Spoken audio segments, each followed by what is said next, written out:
Gracias, presidente. En primer lugar, quiero manifestar que nosotros vamos a votar en contra de esta ley, en general. ¿No lo hemos convencido, senador, todavía? No. La historia no me convenció. Porque no por un capricho, no porque seamos antagonistas, ni porque seamos opositores, sino porque esta película ya la vimos. Todas estas acciones que hoy se vienen aquí a expresar ya se ejecutaron en la Argentina en la época de Martínez Dios. Así terminó, lamentablemente Alfonsín no pudo terminar su mandato en el 89 con la hiperinflación, y así terminaron las políticas de Menem y Cavallo del 90, que terminó con la crisis del 2001. Yo recién escuchaba a uno de los exponentes hablar de aguas argentinas, AISA. Bueno, que más o menos decía, el que no tenga agua, que se joda, no tendrá agua. En el 2003, cuando nosotros llegamos a Argentina, Aguas era privatizada, estaba en manos de los franceses. ¿Y por qué la estatizamos? Bueno, les voy a contar para que vean que no es capricho lo que estamos diciendo. Estábamos en la gestión con Néstor Kirchner en el año 2004, había una manifestación muy grande frente a la Plaza de Mayo de mucha gente.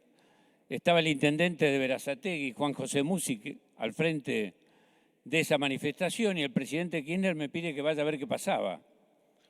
Entonces fui a hablar. Venía toda la comunidad de Berazategui, porque las aguas servidas en Berazategui, de la empresa privada francesa que tenía aguas, corrían por las calles de la ciudad, obviamente, porque no se hacían las obras. Había una obra pendiente que nunca se hizo. Obviamente teníamos editoriales del diario La Nación, Clarín, y muchos funcionarios, seguramente como los que acá está presente, que criticaban que íbamos a estatizar Aguas Argentinas. Bueno, sí se estatizó, pero no por un capricho dogmático ideológico, sino se hizo porque no cumplía con lo que tenía que hacer. Solamente le preocupaba cobrar las tarifas de agua y de cloaca de la capital, que había hecho Agua y Energía, y que ellos usufructuaban y se llevaban el dinero para afuera. Entonces, cuando nosotros decimos no vamos a apoyar de esto, no por capricho, no por cuestiones dogmáticas, sino porque la historia demuestra que las medidas que ustedes están proponiendo son las mismas que ya se llevaron adelante y que nos llevaron a la catástrofe argentina. Y hoy están insistiendo con eso. Pero además lo hacen con un desconocimiento y a veces con un sesgo dogmático ideológico que ustedes trasuntan, que realmente llama la atención. Por ejemplo, pensar que la Argentina es igual que España, por ejemplo, entonces el petróleo, el combustible y el gas tiene que valer lo mismo acá que en España. Entonces tenemos que internacionalizar los precios del gas y del petróleo. Mire, yendo ya a algunas cosas concretas, ¿no? En la ley que ustedes proponen, en el tema de hidrocarburos, acá se habló también del gas con un profundo desconocimiento. La verdad, señor Chirilo, le digo, no conoce nada usted del tema del gas en la Argentina, ni del petróleo, no lo conoce. La Argentina no era un país petrolero, era un país con petróleo, no era un país gasífero, hasta que se descubrió Loma La Lata. En mi provincia, en la década del 80, gran euforia, Loma La Lata iba a tener gas para 40 años. ¿Sabe lo que hicimos con ese gas? Se lo regalamos a Chile. Se lo dimos a Chile a precio subsidiado y los chilenos tuvieron su desarrollo comercial, industrial durante 30 años gracias al gas que nosotros teníamos. ¿Por qué? Porque era privado. ¿Sabe quién lo sacaba? las empresas argentinas privadas que se la vendían a las mismas empresas chilenas que eran de ellos y que le vendían el gas a $2, $3 el millón de BTU y se lo vendían al consumidor chileno a $20 el millón de BTU. Ya la vimos esta película. Es más, me acuerdo, estaba el gobierno Michelle Bachelet, que hubo un conflicto muy fuerte porque Néstor Kirchner pidió al gobierno de Chile que nos pague el gas al mismo precio que nosotros teníamos que comprarlo de Bolivia, porque se lo estábamos exportando a Chile. Gran escándalo, todos los diarios, ay, vamos a romper relaciones con Chile. Cuando se descubrió la maniobra de que en realidad no era un problema de los estados, un problema de las empresas privadas que explotaban el gas en la Argentina y que hacían ganancias de llevárselo a $2 y venderlo a 20, al consumidor chileno se terminó la discusión y los chilenos aceptaron que pagaran el gas a $6, $8 el millón de BTU, como se lo estábamos pagando en ese momento a Bolivia. Y Loma La Lata se terminó y desapareció y no queda nada ya de gas, se fue todo.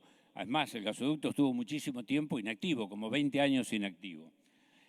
Y apareció Vaca Muerta, pero Vaca Muerta no apareció hace 100 años, apareció apenas hace 14, 15 años atrás, en el 2010, 2011 se descubre.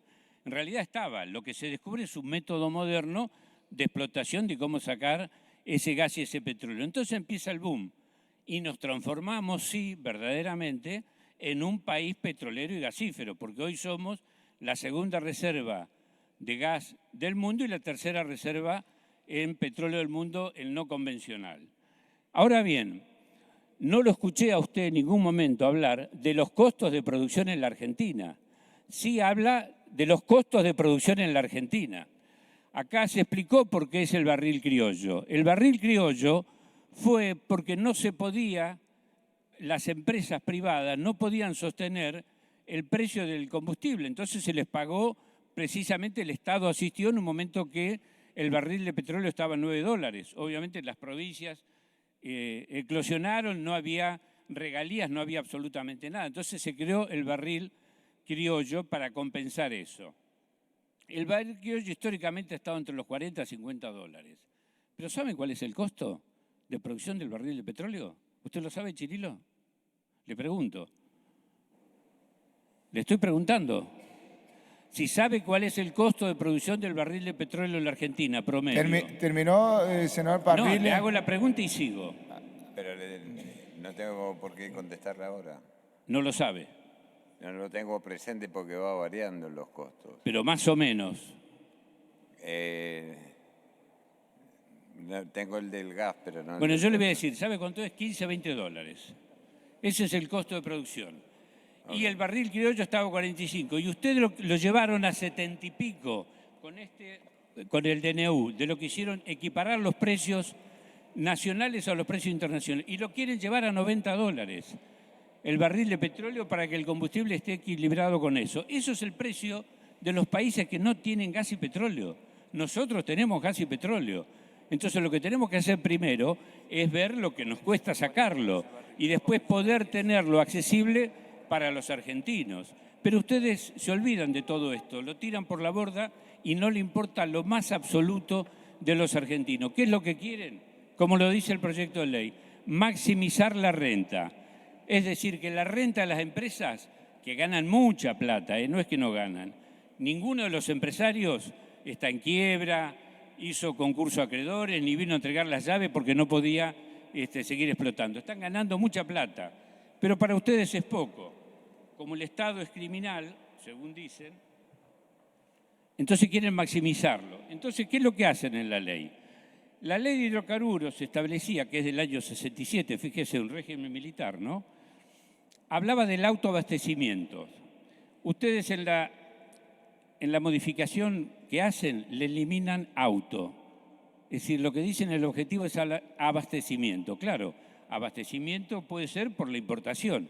Como pretenden que los precios nacionales sean igual que los precios internacionales, es lo mismo producirlo que importarlo. Le eliminan la palabrita auto. Segundo tema, en la ley que ustedes proponen modificación de la ley de hidrocarburos. Hay una parte de la ley que habla, que dice que la Secretaría de Energía deberá velar por mantener los precios de los combustibles internos. Le sacan la palabra precios. Es decir, lo que se tiene que preocupar la Secretaría de Energía no es por cuidar los precios, no, que los argentinos paguen lo que sea, lo que las empresas quieran y lo que el mercado internacional quiera.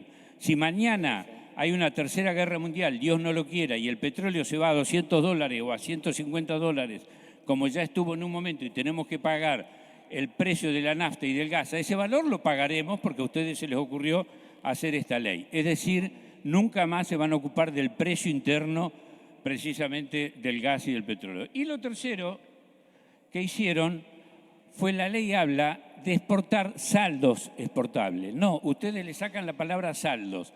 Es Es decir, que las empresas pueden exportar todo lo que quieran. No hay más autorización previa por parte de ustedes.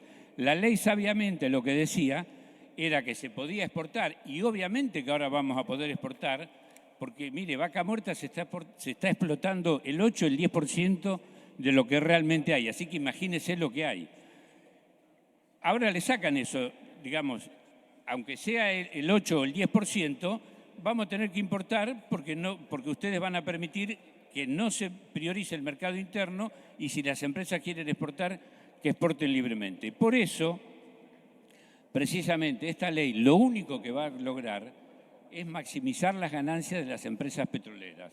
¿Cuántas son? ¿50, 100, 30? No, mire, son 15, 20, no hay más en la Argentina, o menos posiblemente.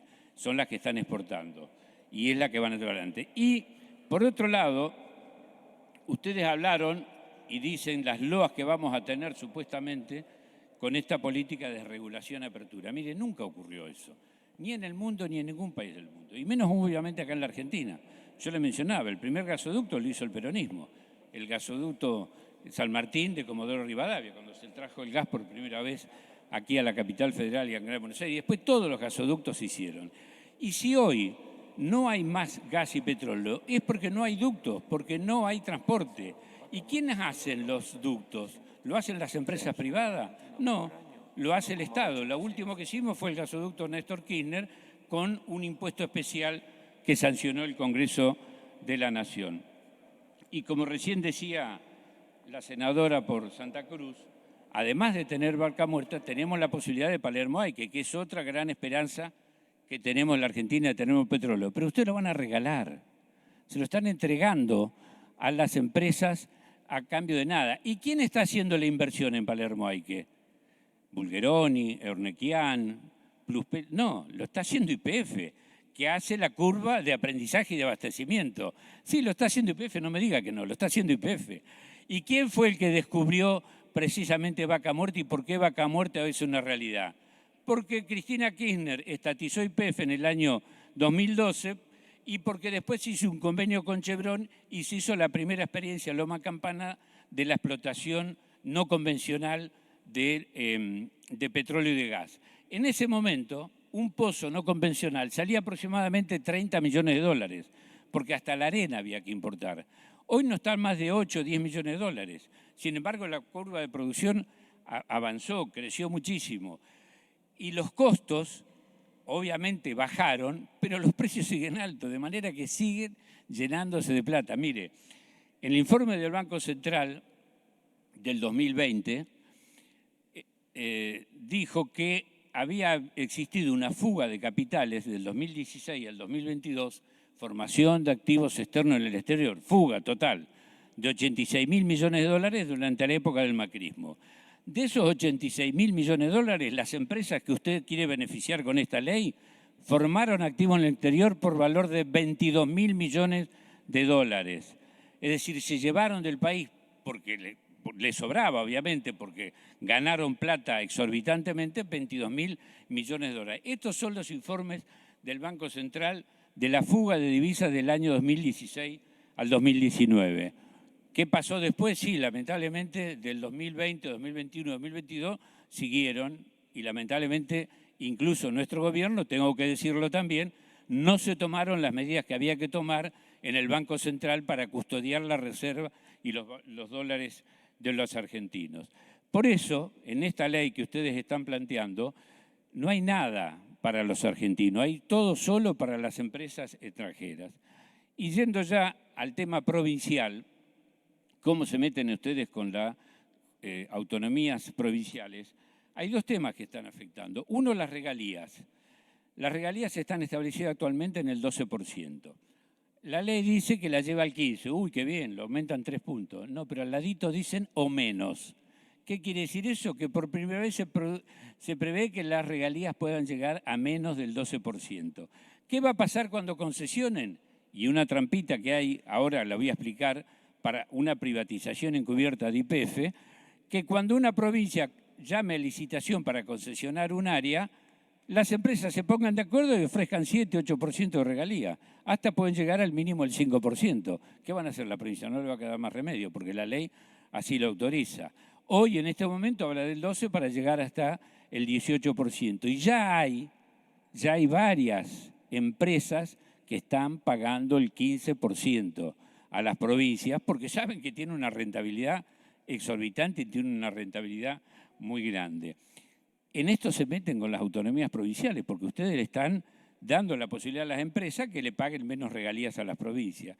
Y lo segundo, las concesiones, si el artículo 124 de la Constitución Nacional está vigente y la ley corta está vigente, los recursos son de las provincias. Hay una gran discusión de esto, si eran de la Nación, las provincias.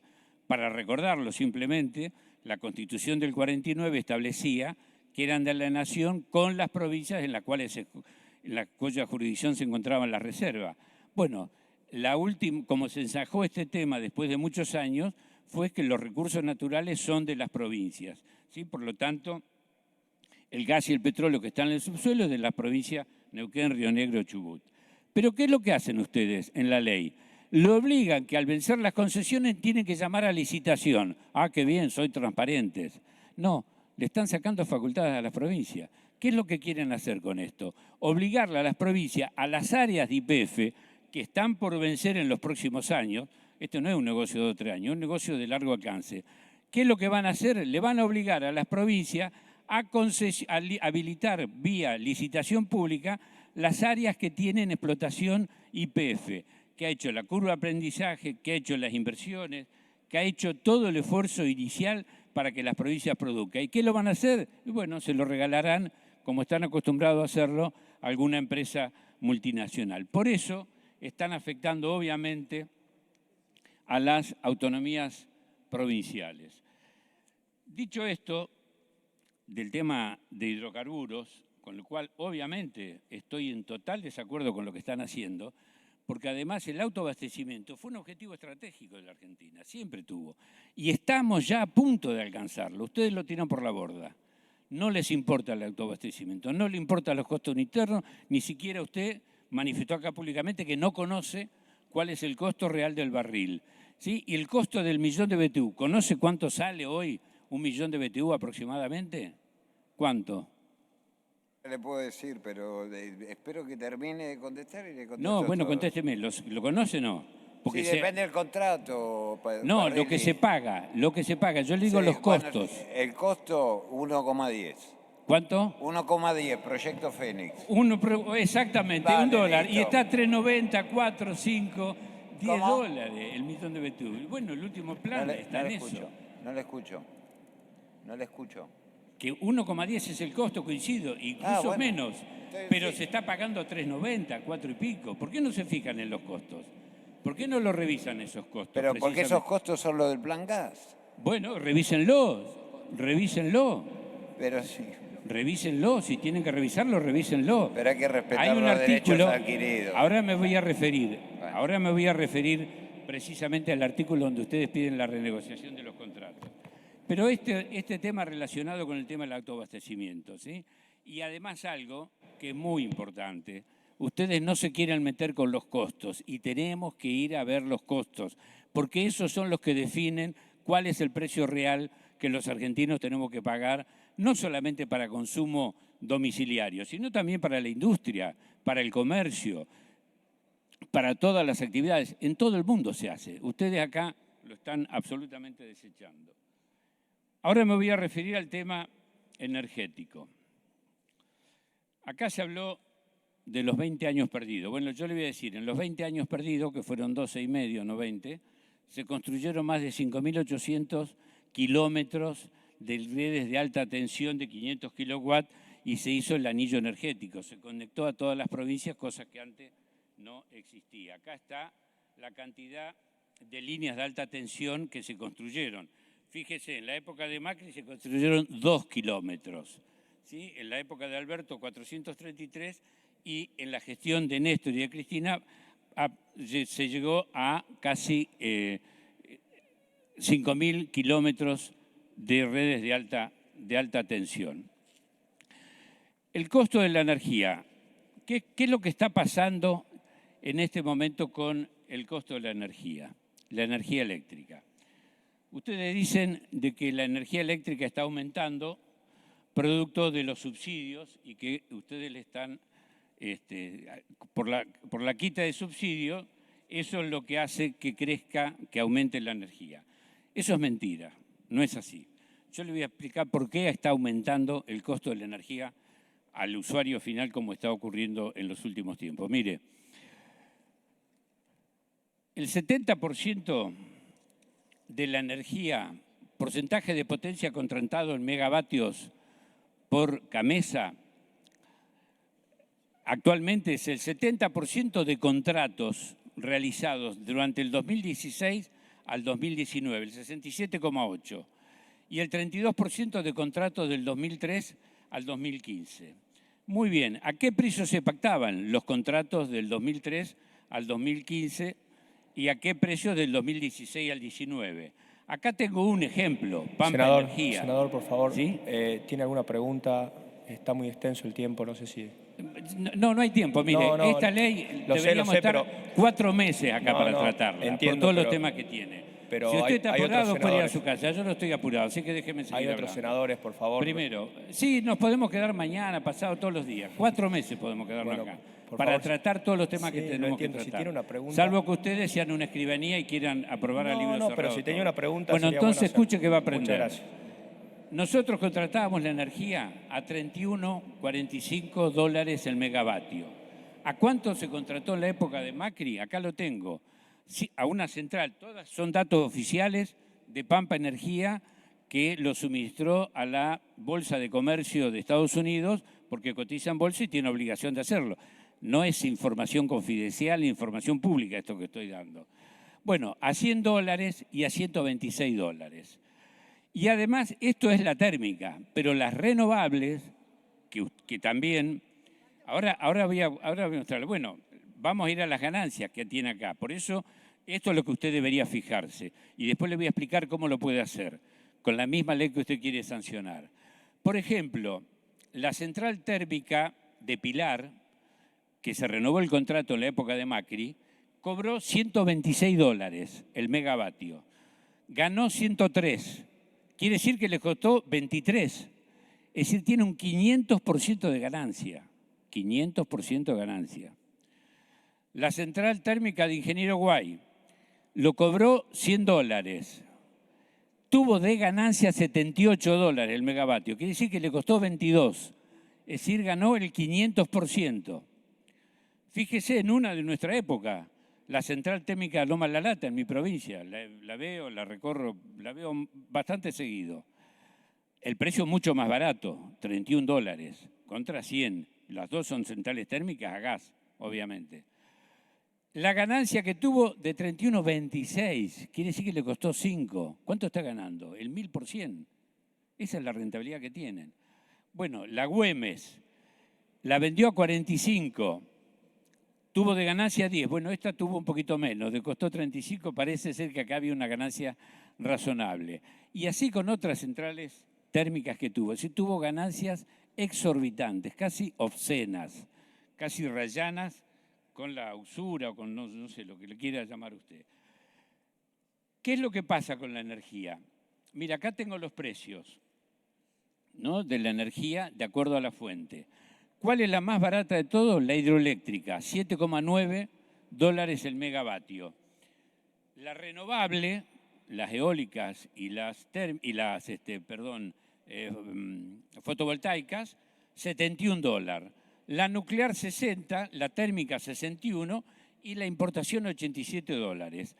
Este es el promedio que paga CAMESA, pero de este promedio hay unas poquitas que se están beneficiando de una manera exorbitante, que están teniendo una rentabilidad y una ganancia única. ¿Qué pasó?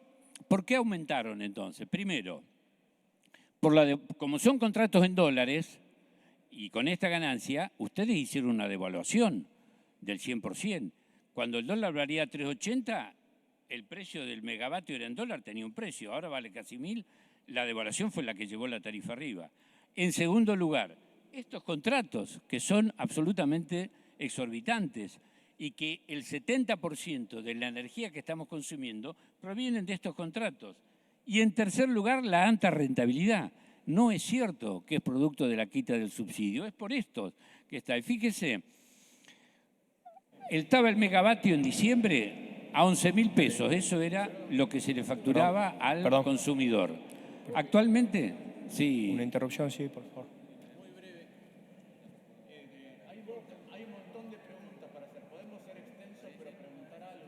Sí, ya lo voy a preguntar. Sí, pero le quiero dar un marco. 11.000. Lo llevaron a 44.000 pesos el megavatio. Esto es lo que están pagando hoy las N1 y todos los comercios, hoteles, restaurantes, hospitales, alumbrado público, todo. Pero está previsto que lo lleven a 98.000, que han suspendido el aumento durante 2 meses. Lo que le quiero preguntar, vaya anotando una de las preguntas, es ¿cuándo van a llevarlo a 98.000? Porque está previsto, de acuerdo a la información que hay de Camesa, que hoy el megavatio le está costando 98.000 pesos en la generación de energía. Y además, usted sabe que hasta ahora solamente le han quitado, le han aplicado estos aumentos al N1. ¿Cuándo se lo van a hacer al N2 y N3, que son lo más bajo? El otro tema que yo me refería a la renegociación de los contratos, mire, en el artículo 64 del proyecto de ley que estamos tratando aquí, se habla de los contratos y acuerdos transaccionales, el título 3, capítulo 1, el artículo 64 se autoriza al Poder Ejecutivo a disponer por razones de emergencia, modificar, renegociar los contratos de obra pública y todo lo demás. Pero esto aquí que en el tercer párrafo quedan expresamente excluidos de este régimen establecido en esta ley los contratos suscritos en virtud de los procesos de privatización autorizados por la Ley 23.696 y aquellos que se hayan suscrito en el marco de regímenes de promoción de actividades, programas de estímulo a inversión y producción. Estos son los contratos de energía. Lo que deberíamos hacer, señores senadores, por lo menos, es derogar, sacar este tercer párrafo, para darle a usted, señor Chirilo, secretario de Energía, usando sus facultades, de renegociar con las empresas generadoras de energía, así como va a renegociar los contratos de obra pública, de agua, de cloaca, de la gente, perjudicando obviamente a la gente, paralizando esos contratos, por lo menos que se siente con las empresas generadoras de energía para renegociar también estos contratos. Hemos visto en los diarios que Caputo les ha ofrecido hace pocos días pagarle la deuda que tienen de diciembre y enero en un bono que, por lo que ha aparecido en los medios, no se lo van a aceptar. Con lo cual, lo que ustedes están generando ya no solamente es una deuda que esconde el supuesto superávit fiscal, porque si hubieran pagado esa deuda no tendrían superávit fiscal, sino que además están transformando una deuda en pesos, la transforman en dólar y además con la alta posibilidad que esas empresas vayan al CIADI y le reclamen a la Argentina. Le están ofreciendo allí pagarle con un bono lo de diciembre, enero y febrero y después en cuota. La pregunta concreta es, ¿qué van a hacer en caso que las empresas generadoras no le acepten? Permítame, no, ya voy a terminar. Y lo tercero que quiero preguntar es algo que tiene que ver con mi provincia, que son las centrales hidráulicas. Como hemos visto, las centrales hidráulicas son las que generan energía eléctrica a menor costo. Para que sepan, por ejemplo, Camesa le paga la generación de Salto Grande a $3 el megavatio. A Pampa Energía 1000 le paga a 130, ¿sí? Y a Salto Grande a $3. A Yacyretá le paga a $5 el megavatio. Y a las centrales hidráulicas del río Neuquén y del río Limay, perdón, porque están en manos privadas, se los paga a $19. Esas concesiones vencieron. Yo presenté un proyecto y para el senador que estaba preocupado por mi efusividad, le digo que esta efusividad también la puse con mi gobierno cuando le reclamé a Vélez, a Rollón, a Massa, por las centrales hidráulicas del río Limay que pasen a Enarsan y que participen con las provincias, cuando le pedí también por la reactivación de las represas Néstor Kirchner y Jorge Seperni en Santa Cruz, cuando le reclamé también para que no tumbaran, como lo había tumbado ya el contrato Macri de Chigüidos con los rusos y Ernequian, y como tampoco, para que sepa el señor senador, yo no voté el acuerdo con el Fondo Monetario Internacional. De manera que mi efusividad no solamente la tengo ahora, sino también la he tenido con los funcionarios de mi propio gobierno cuando no han respondido a las expectativas que por lo menos yo tenía. Por eso lo que quiero preguntarle concretamente al señor secretario, ¿qué van a hacer con las represas hidroeléctricas del río Limay, que en parte pertenecen a las provincias de Neuquén y Río Negro? Porque si usted no sabe, no generan energía con gasoil o con carbón, la generan con agua. Y el agua es de las provincias, no es de la nación. El agua es de las provincias. Han inventado una teoría, ahora que el agua cuando va por el río es de la provincia y cuando cae en cascada pasa a ser de la nación. Es una cosa insólita. Pero además no solamente eso, en los próximos años vence la de Futaleufú, en Chubut, vencen una represa en Mendoza. Hay muchas represas hidroeléctricas cuyos vencimientos de las concesiones tienen que volver al Estado. Nuestra propuesta en su momento fue que la administre el Estado con las provincias, incluido la posibilidad de capital privado que se incorpore. Por lo menos hasta ahora no sabemos lo que va a hacer este gobierno y es la pregunta, otra de las preguntas concretas que tengo para hacerlo. Por ahora, gracias. Gracias, senador. Señor Chirilo. Bueno. Si quiere responder, si no, pasamos la... No, le das. ¿Sí? Va a responder el secretario. Bueno, se me escucha ahí, ¿no? Sí. Bueno, yo no sería tan osado de decir, como me acaba de decir, que no sé nada de respecto a usted, ¿no? Que no sé nada de gas y petróleo. Quizás nos diferencia. No le escucho si no tiene el micrófono. Pero yo no sería tan osado en ese sentido. Como me comprometí a contestarle de los costos de producción para no interrumpir su extensa exposición, los costos de producción de un barril todo depende primero si es convencional o no convencional, depende del tamaño, depende si es zona marginal o no. Entonces, los convencionales están en $40 el barril y $10 los no convencionales. Sí, bueno, usted tendrá otros datos, yo tengo los míos, ¿vale? Listo. En cuanto a los costos del metro cúbico de gas también, ya se lo di.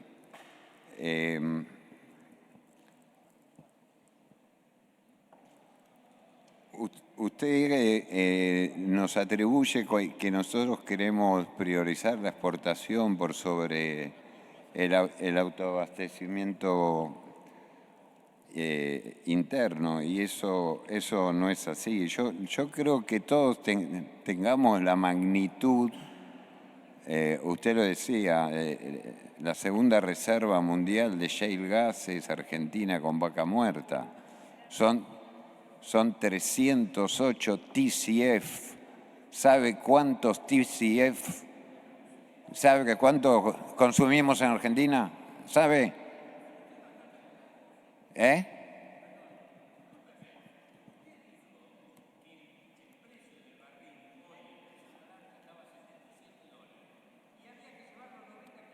No era 90, no, tiene que estar el precio internacional, que es el precio que esté en cada momento, no tiene que estar en 90, nadie dijo 90.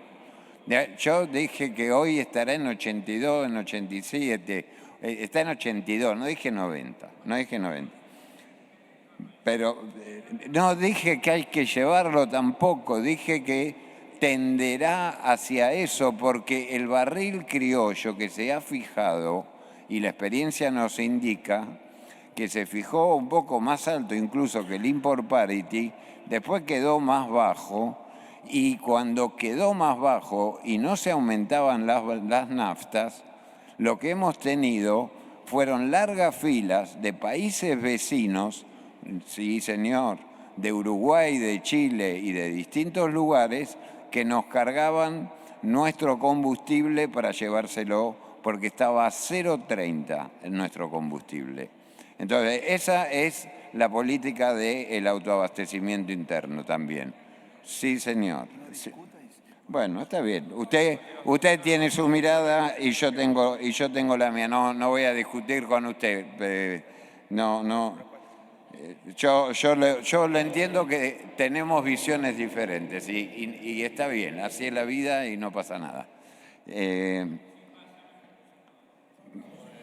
Bueno. Por favor. Él no lo interrumpió. En cuanto a las exportaciones, sí, a pesar de que se liberalizan más, lo que se pretende bajar es el riesgo país, porque tal como estaban las autorizaciones con carácter precario y con estacionalidades y con carácter no firmes, era muy difícil hacer contratos a mediano o largo plazo en materia de hidrocarburos. Es muy difícil y por tanto las inversiones que vienen del exterior o las propias nacionales lo van a hacer justo para el abastecimiento interno y que quede algo de excedente por ahí para exportar. Pero no lo van a hacer para exportar si no tienen un contrato en firme. La manera de permitir el contrato en firme es que tengan, en vez de una autorización, un derecho a exportar, que tengan que obtener una no objeción, que es lo que dice la ley, tienen que tener una no objeción de la Secretaría de Energía, porque si generan un sobrecosto interno, lo deberán absorber. ¿Ok? Entonces, ese es el esquema que se está haciendo, pero no se está priorizando la exportación por el autoabastecimiento interno, etcétera, etcétera. Déjame, Eduardo. Quiero agregar un punto con respecto a las exportaciones a Chile, Loma La Lata, y de vuelta hay un problema grande de órdenes de magnitud. Argentina en los 90 producía poco más de 120 millones de metros cúbicos día de gas. Las exportaciones a Chile por Gasandes tienen una capacidad de 3 millones de metros cúbicos. Es imposible depletar un yacimiento como Loma La Lata exportando 5 años por Gasandes 3 millones de metros cúbicos día. Respecto a los costos y al lifting cost de crudo, el lifting cost, como bien dijo, es el costo de producir un barril de crudo, pero ese costo no incluye la exploración, la reposición, el de reservas, el procesamiento del crudo, el transporte y la distribución. Argentina tuvo en una época una mirada marginalista de vender el gas al costo de producción, al lifting cost, a partir del año 2003. Yo quiero que cualquiera ponga en Google producción de gas en Argentina y mire la curva de producción de gas. A qué velocidad crecía en los 90 y qué pasó en el año 2003. Cómo empezó a caer y en qué momento se revirtió esa caída. Yo creo que el senador Parrilli lo debe saber muy bien. En un momento nos estábamos quedando sin gas porque lo estábamos vendiendo al lifting cost y nadie exploraba y nadie desarrollaba más reservas y los yacimientos se depletaban. ¿Qué pasaba con la producción? Caía como un piano. ¿Qué hizo el gobierno? Inventó el Plan Gas, que fue un subsidio a las empresas productoras de gas y de petróleo, que básicamente le reconocía un precio muy por encima del lifting cost. Y con eso se revertió la curva y volvió a subir la producción en Argentina. No queremos volver a pricear y que la energía se comercialice al lifting cost, porque sabe qué va a pasar lo que ya pasó. Nos vamos a quedar sin producción, sin reservas y vamos a tener que importar combustible mucho más caro. No le respondo. Continúa.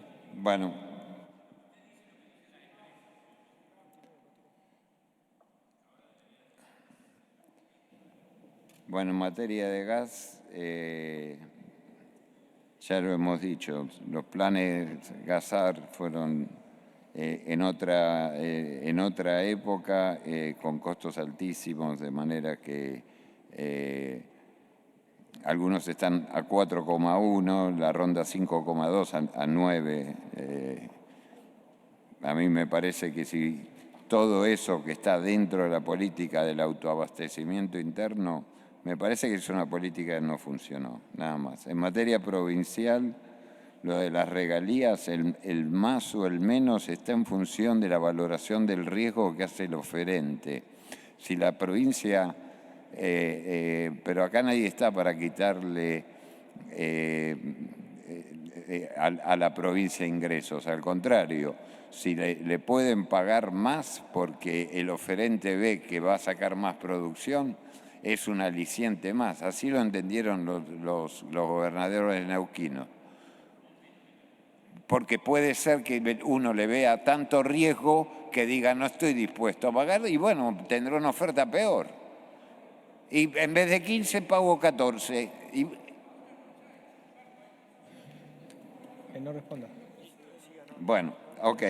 Le traté de explicar por qué puede ser menos o más.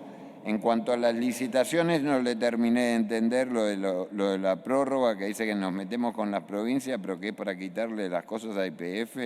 En realidad es para poder que participen más players y evitar las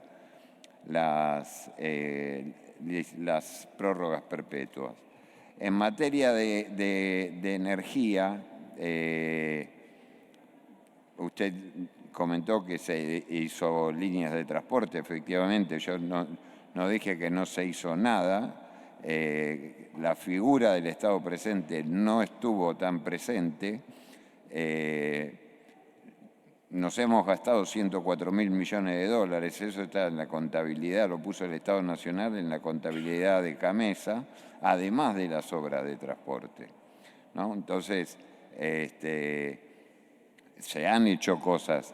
El Estado presente hizo cosas, yo no digo que no hizo, yo creo que no estaban dadas las condiciones. Y a usted que no le gusta que compare Argentina con España, donde ahí sí puede ver un Estado presente, España es un claro Estado presente como cualquier país de Europa, quiero decir. ¿Sabe cuántos contribuyentes son en España? 21,5 millones. ¿Sabe cuántos somos acá? Y le regalé 1 millón, digamos. Entonces es imposible, digamos, no es una cuestión ideológica, el Estado presente sí, el Estado presente no, etc. No se daban las condiciones, es lo único que estoy diciendo. Es lo único que estoy diciendo. En cuanto a lo que me preguntó, porque me hizo una lista de preguntas, sí, porque si no se va a hacer... lo que pasó Camesa de los 82.500 es el costo del sistema, no es el precio estacional. Es el costo del sistema que propone para que sea considerado dentro de los escenarios. ¿Por qué aumenta el precio? Es una cuestión de estacionalidad, mayor utilización de combustibles, aumento del precio del plan gas, en fin, cosa que ya sabe. Con respecto al N2 y el N3, todavía se está estudiando el esquema de subsidios, porque estamos pasando de un subsidio generalizado a un esquema más focalizado. Y por eso se está tomando el tiempo para ver el momento adecuado y cómo hacerlo de una manera gradual, porque esas cosas no se consiguen con éxito de un día para otro. En cuanto a la renegociación, que me dice que está excluido de la ley de base, etcétera, lo que está excluido de ahí es terminar unilateralmente. Renegociar, cuando dos partes se ponen de acuerdo en sentarse a negociar, se puede hacer siempre. En cuanto a los generadores, que me preguntó de qué pasa si le dábamos el bono y entonces ahora había un lío, o mencionó el CIADI. El bono ese es un bono local que no tiene CIADI, digamos, en eso no va. Y las centrales hidráulicas, que era lo último que me preguntó, si no me equivoco, de su zona del Comahue, que es lo que se iban a hacer. las concesiones, las 4 concesiones han vencido. Estamos en un periodo de transición de 1 año. Claro, vencieron en agosto, el 11 de agosto, 2 días antes de las PASO, para tenerlo claro. Ahora vence o va a terminar el periodo de transición. Ya se revirtieron los bienes que son de dominio público, la presa, el complejo hidroeléctrico, esos bienes son de dominio público, se revierten automáticamente sin que se firme ningún papel. Revierten a favor del Estado Nacional, salvo el caso de Nihuiles, que es un caso especial porque Nihuiles lo compró Mendoza. Pero en estos casos revierten al Estado Nacional. El Estado Nacional lo que tiene que tener es armadas las unidades de negocios para definir si lo licita, que es una de las posibilidades. No creo que en ningún caso las tenga por un tiempo más allá de organizarlas, porque la cantidad de inversión que hay que hacer por la vida útil para extender las centrales, usted sabe, el Chocón es del año 73. Extender la vida útil de esa turbina es una fortuna. Y le quiero explicar, bueno, me dice que no, pero bueno, Dale. con eso te... ¿Terminaste con eso? Bien. La Gracias. senadora Kirchner me quedó, disculpen, es un minuto nada más. No, perdón, es un minuto. Ella también había comentado lo de las naftas, pero le preocupaba mucho el tema de las represas. En el tema de la represa... Le está contestando a Alicia, que lamentablemente no está, pero después se le va a Parrilli, transmitir. después si quiere hablamos, porque... No, senador, no que quiera hablar en privado con usted. No todos quieren.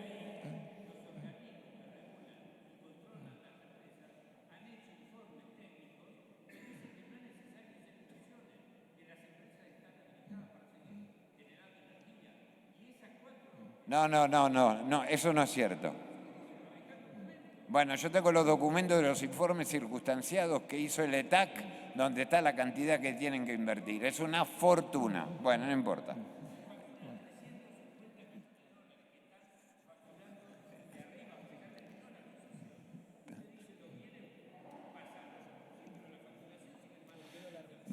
No.